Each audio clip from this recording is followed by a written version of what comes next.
something that owns you. And language matters. The way we talk to ourselves, especially in a moment of fear, sets the tone for how we move through life. It's not a magic fix, but it's a door that opens toward healing. Digging deeper into why we feel this way also matters. Ask yourself, where is this fear coming from? Why do I need to please everyone? Why do I panic when I make a mistake? Often, the roots go way back to childhood environments where love felt conditional or mistakes were punished. Or maybe you went through something traumatic that taught your body the world isn't safe. Understanding this isn't about blaming. It's about softening. It's realizing that your anxiety isn't a flaw. It's a survival strategy. But you're not in survival mode anymore. You're aware now, and awareness changes everything. It's the beginning of self-compassion. The moment you start to hold yourself not with judgment, but with grace. One of the most silent, cruel tricks anxiety plays is isolation. It makes you believe no one else gets it, that you're broken in a way that no one can really understand. So you stop sharing. You pretend you're fine. You laugh at the right times, nod at the right moments, but inside, you're unraveling. The truth is, healing often begins with connection, not just with others, but with yourself, because anxiety pulls you away from your center. It disconnects you from your own needs, your truth, your voice. And the longer you stay in that disconnection, the more lost you feel. Reconnection then becomes an act of quiet bravery. And it starts with listening, not to the noise around you, but to what's happening inside. Have you ever had one of those moments where everything is silent, yet your mind is screaming? That's the moment to pay attention. Not to fix, not to panic, but to witness. Try asking yourself, what am I actually feeling right now? Where is this tightness in my chest coming from? What am I afraid to feel? These questions aren't about solving anything. They're about shining light into places you've avoided. And the truth is, once you start to gently face what's inside, you realize it's not as scary as it felt in the dark. That self-awareness becomes your anchor. Of course, this process isn't always pretty.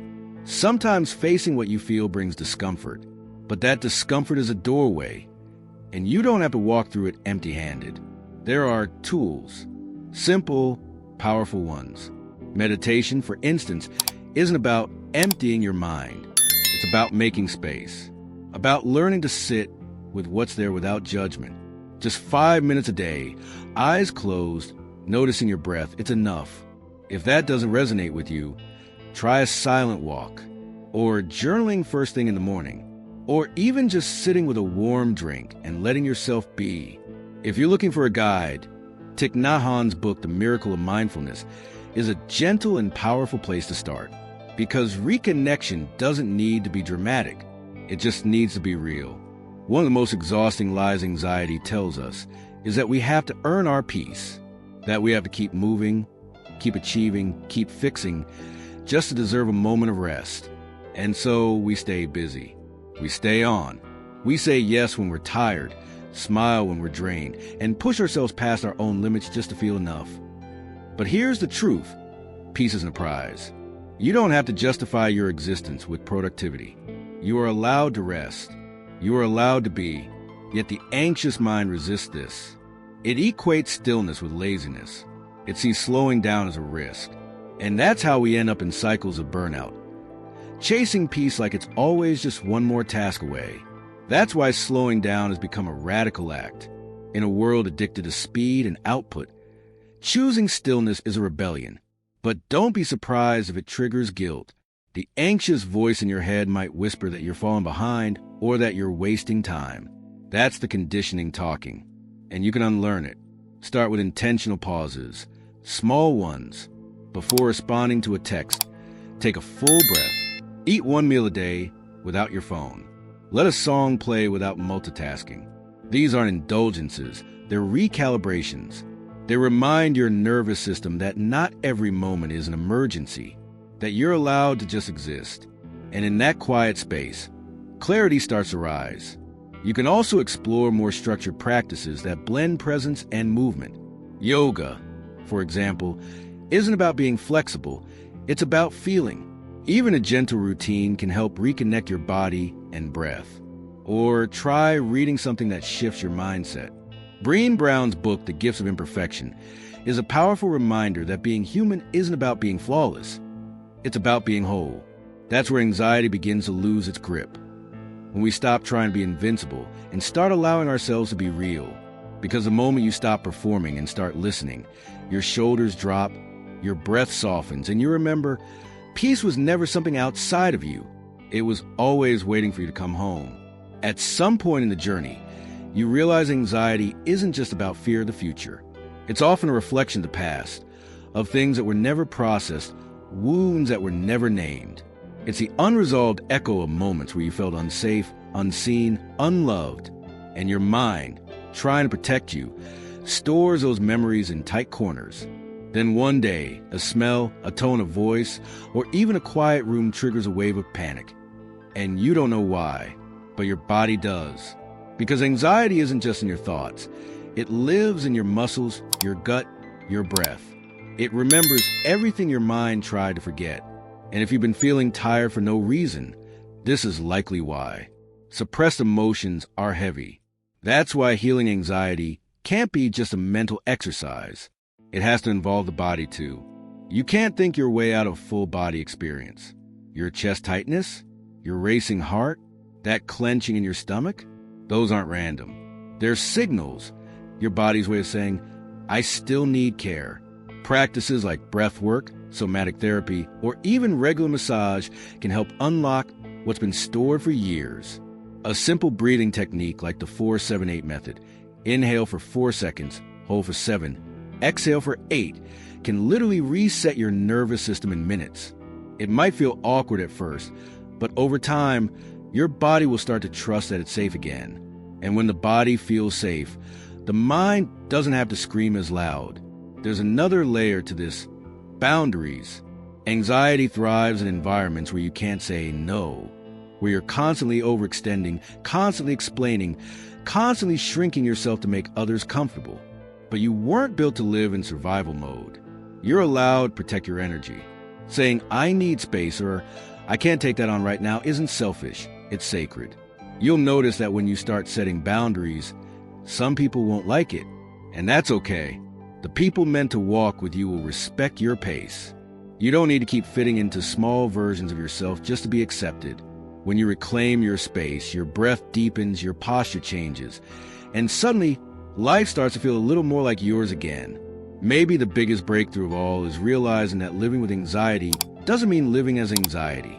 You don't have to be defined by your triggers. You don't have to organize your entire life around avoiding. Something with her, something that didn't belong.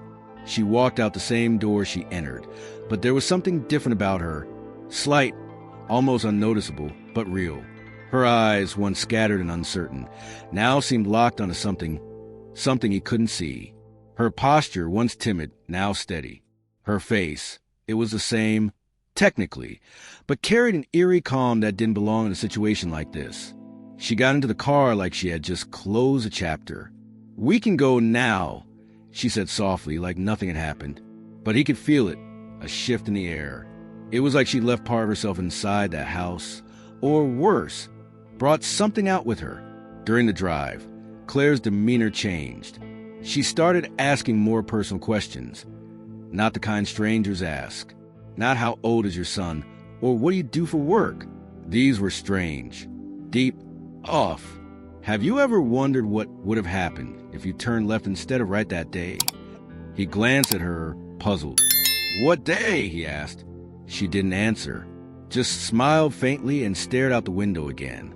Then she asked if he still dreamed about his father. That hit him hard. No one knew about those dreams. He'd never spoken of them, not even to his closest friends. And before he could react, she shifted topics like it was nothing. But something inside him had already cracked open. She knew things she shouldn't. When they finally reached the bus station, he figured it was over. She'd get out, thank him, and disappear. But Claire didn't move. She just sat there, staring at him. And then, for the first time, she looked him directly in the eyes. What he saw in that gaze wasn't curiosity. It was grief, darkness, and something like a silent plea. "Can you give me just one more ride?" she asked. "It's close. I promise." He should have said no. Any sane person would have said no. But there was something in her voice, in her eyes, that made him nod. He didn't even think. Just started the engine and pulled away from the curb. She didn't say where they were going, only that she'd explain on the way. But deep down, he knew he wasn't in control anymore. Whatever was happening, it was already in motion, and stopping wasn't an option. The direction she gave him didn't make sense. It led away from town, away from the lights, down a road lined with overgrown brush and rusted-out fences. It was the kind of road you don't take unless you have to, the kind locals talk about in low voices. "It's not far," Claire said, her tone calm. Too calm. The dashboard clock ticked, but it felt like time was moving slower. The deeper they drove, the more the surroundings blurred into sameness. Twisted trees, broken streetlights, dirt kicking up behind the tires. And still, Claire stared ahead, serene. That contrast between her calm and the creeping dread tightening in his chest was unbearable. She pointed to an old wooden structure, sitting just off the road. There. It looked abandoned, like it had been swallowed by time and neglect. Shingles missing, windows shattered, a porch sagging under invisible weight. "Are you sure?" he asked. Claire only nodded and stepped out of the car before he could say anything else. "Just wait here. I won't be long." She moved toward the house with slow, deliberate steps. He stayed behind the wheel, engine running, hands gripping the steering wheel a little too tight. Something about the place felt wrong, beyond abandoned, like the land itself had rejected it. The rocking chair on the porch moved, but there was no wind. A strip of white cloth fluttered like a warning. And then he noticed a mirror, cracked, propped against the front door. It reflected something that didn't match reality. Time dragged. 5 minutes. 10. No movement. He started to open the car door, but then the sound started, not from outside, from inside his own head. A whisper, faint at first, like someone speaking behind a wall. He couldn't make out words, just emotion, desperation. The sound grew, vibrating in his chest, crawling under his skin. He clutched his ears, but the noise was internal, like it was built into his nerves. Just as it became unbearable, the house door slammed open. Claire stood there, pale, wide-eyed, and trembling. "We have to go. Now." Her voice was sharp, urgent. She bolted toward the car, got in, and slammed the door shut. He didn't ask questions, just turned the wheel and peeled off. As they drove, he checked the rearview mirror, and that's when he saw it. Something by the house. Not a person. A shadow, standing still, unmoving but not shapeless. Watching. There was no face, no clear form, just a presence that made every instinct scream. Claire didn't look back, didn't say a word, but he knew she saw it too. The air in the car felt suffocating. As they merged onto the main road, the radio, still broken, sparked to life. Static, then music. A soft, slow tune he didn't recognize, but felt like he should, like he'd heard it before, somewhere far away, in a memory that didn't quite belong to him. That night, everything changed, and he had a feeling the worst was yet to come. After that night, nothing returned to normal, not even close. At first, he tried to convince himself it was just stress, maybe exhaustion, something explainable. But the evidence kept piling up in small, persistent ways. The car, it began acting up with electrical glitches no mechanic could figure out. The broken radio turned on by itself, playing that same soft melody. In the house, little things shifted when no one was around.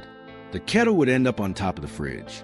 The hallway light flickered every night at exactly 3:17 a.m., and the kitchen cabinet door creaked open by itself like it was trying to say something. He knew it wasn't paranoia. It was something else. Something that had followed him home. But the scariest part? His son. Just 6 years old, bright, kind, innocent, and suddenly terrified. He started waking up at night, crying, pointing to the corner of his room. "The man on the wall," he whispered. "He watches me." He tried to reassure him, said it was only a dream, but his son's fear was real. Deep, then came the drawings. One morning, he found his boy sketching something with surprising detail. A house in the middle of nowhere, with a figure standing in the doorway and a woman crying inside. He froze. It was the house, and it was Claire, but he had never described it. Never told his son anything. How did he know? That's when it hit him. He needed answers, real ones. So he started searching, calling hospitals, checking bus stations, asking around online. He described Claire in every detail, but no one had seen her. It was like she didn't exist. The clerk at the station said there hadn't been any passengers around the time he claimed. Showed him security footage. He braced himself to see her, maybe blurry in the background, but she wasn't there. Only him, alone, talking to thin air, waiting, sitting, gesturing like someone was in the passenger seat. But the seat was empty. He told himself it was a trick of the camera, an error, a glitch. But then he did something he hadn't dared.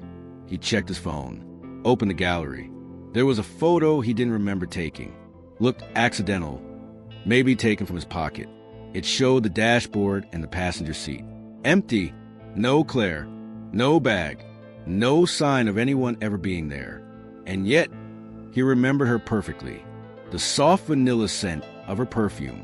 The way she rubbed her thumb against her necklace when she was nervous. Her voice soft but firm. That photo, that cold piece of reality, shattered him. And yet, he couldn't deny the truth. The house had been there. He'd touched the porch. He'd seen the mirror. It was real. It had to be. So, one Saturday afternoon, he left his son with a neighbor and drove back, retraced every turn, every mile. And when he got there, the house was gone. It took everything he had not to panic when he pulled up to the place where the house had been and found nothing, just an overgrown field. No house, no broken fence, not even debris, like it had never existed at all. He parked, stepped out slowly, walked the property inch by inch. There had to be something, a trace, a sign, anything, but the ground was undisturbed, like time had wiped it clean. No footprints, no foundation, just wind in the tall grass and a silence that pressed against his chest like a warning. Then he saw it, a glint of silver, half buried in the dirt. He knelt down and pulled it free. A necklace, a thin silver chain with a delicate flower-shaped charm. Claire's necklace. He remembered it clearly. She'd fiddled with it nervously, over and over again. It had meant something to her. And now it was here, in a place that supposedly never held a house. The moment he touched it, the air shifted.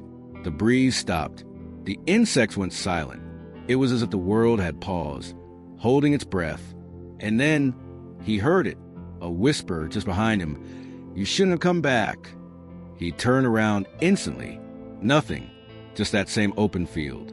But he knew what he heard. It was her voice, Claire's, but not exactly. Rougher, heavier, like something was wearing her voice like a mask. He shoved the necklace into his pocket and back toward the car. The moment he got inside, the temperature dropped. The radio crackled to life again, though he hadn't touched it. The same song began to play, that haunting melody that had followed him home. His heart raced. He checked the mirrors. No one, but the sense of being watched had returned. He started the engine and drove. No destination, just away. Trees blurred past. His thoughts spiraled. Was Claire ever real? Or something else? Was she part of something he was never meant to see? And why him? That night, as he lay in bed trying to breathe through the weight on his chest, he heard movement, went to check on his son. The boy was fast asleep, peaceful. But on the floor next to the bed, another drawing. This time, it showed him. The father, standing in front of a house engulfed in flames. Claire was in the window, her hands on the glass, crying. And behind him, in the drawing, was a shadow. A long, thin, faceless shadow wrapping around him. Something had followed him home. That much was clear. And maybe it wasn't Claire. Maybe it never was. Over the next few days, he started avoiding mirrors. Not because of superstition, because of what he saw, or didn't. His reflection lagged, just for a second. Once, while brushing his teeth, he noticed it blinked a moment after he did. It was subtle, but real, like a delay in reality. Like a part of him was slightly off, out of sync with the rest of the world. He began dreaming of the house again, the one that had vanished. But in the dreams it was alive, breathing. It would groan like lungs expanding, and Claire wandered its dark halls, whispering things he couldn't make out.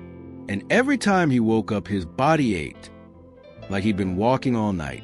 He started keeping notes, page after page of memories, dream fragments, patterns. Claire always appeared the same clothes, same necklace, always whispering the same words. They're watching. And the shadow, that faceless presence, was always nearby, in the corners, in mirrors, in reflections that didn't belong to anyone. Desperate for clarity, he went online, deep forums, lost threads, late-night stories no one took seriously. But he did, because what he read mirrored his life too closely. People spoke of her, of the woman who appeared to those on the edge, the broken, the grieving, the hollow. They called her different names, but the stories, they were the same. Encounters, disappearances, warnings.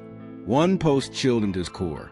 It described a man from a rural town who swore he met a woman, just like Claire, same necklace, same voice. Said she came to those standing at the edge. And the post ended with one final line. She only appears to people about to cross over. And once you see her, the choice is no longer yours. He stared at that sentence for hours. Cross over to what? Death? Madness? Or something worse? That night, his son had another dream. Woke up shaking, drenched in sweat. Said someone was calling for him. But not in a scary way, in a sad way. She said she's lost. And you're the only one who can hear her, the boy whispered. He didn't respond, just hugged him, tighter than usual. Claire wasn't just some ghost. She was a fracture, a crack in the world. And maybe, just maybe, she wasn't the problem. Maybe she was the warning. The night everything spiraled out of control started like any other. Dinner, a hot shower, reading a bedtime story to his son with a tired voice. Then silence, but the kind of silence that warns you before anything happens. Heavy.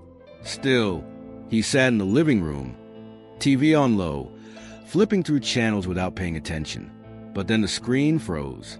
The sound dropped. A black flash. Then, for less than a second, an image. A woman submerged in dark water. Eyes closed, hair floating like smoke. He swore it was Claire. And then the TV came back, perfectly normal. But the chill that ran down his spine didn't fade. He walked to the kitchen for a glass of water, hands still trembling.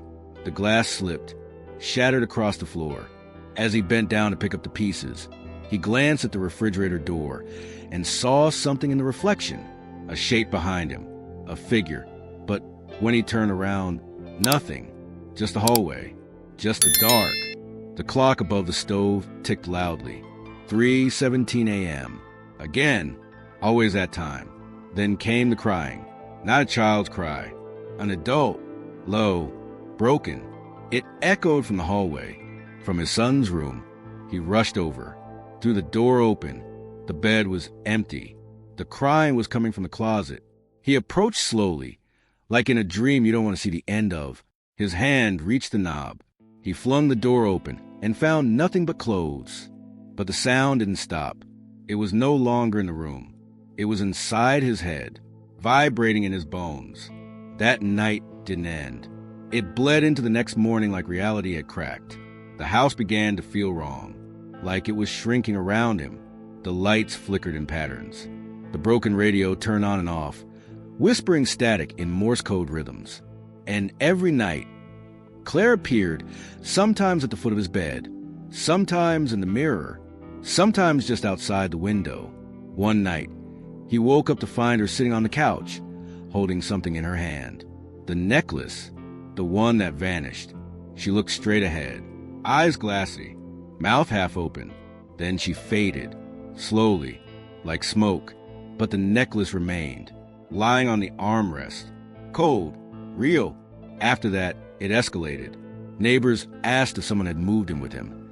Said they saw a woman in the window. His son started drawing things again. Things he shouldn't know. One picture showed the three of them, father, son, and a woman, standing in a field of fire. Behind them, a dark shape with long arms stretched across the sky. That was the night he found the note, folded in his coat pocket. Handwritten. A tight, neat script he didn't recognize. You open the door. You don't get to close it alone. And that's when he finally understood. Claire hadn't been a person. She'd been a mirror, a reflection of something inside him, something broken. She came to those who were already slipping, who carried their grief like an open wound. The moment he stopped seeing her as a danger, he realized she was a warning. The door had never been hers. It had always been his. The final night began with a feeling. Not fear, not anymore. Something heavier, a knowing. He woke up just before 3:17 a.m., not by alarm. His body just knew. The house was still, silent, but the silence felt staged, like a performance before something awful stepped onto the stage.